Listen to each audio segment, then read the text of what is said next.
Bizim de yaylalarımızda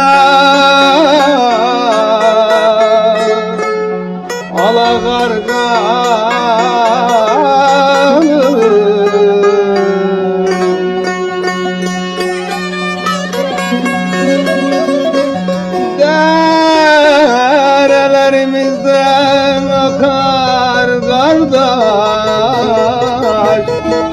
baba dalgalı.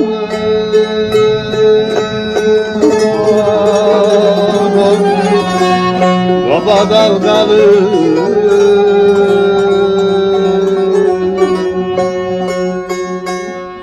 Omar dayının katırı neyi sarsan götür.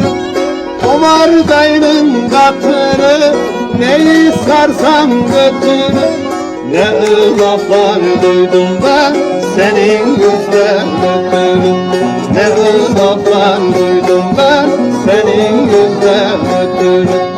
Olmadı güzelim olmadı, laf yedim olmadı. Bize kara bakanlar Allah'ından olmalı.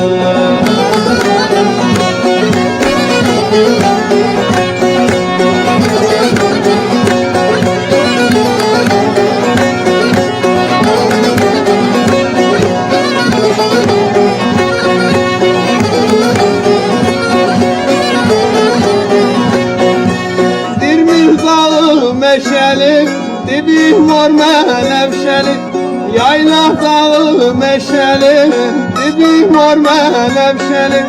Karşıda kızlar bakıyor, elleri boyak şişeli. Karşıda kızlar bakıyor, elleri boyak şişeli. Olmadı güzelim olmadı, laf yedim olmadı. Bize kötü diyenler Allah'ından olmalı. Oldu mu güzelim oldu mu, laf yedim oldu mu? Bize kara bakanlar Allah'ından oldu mu?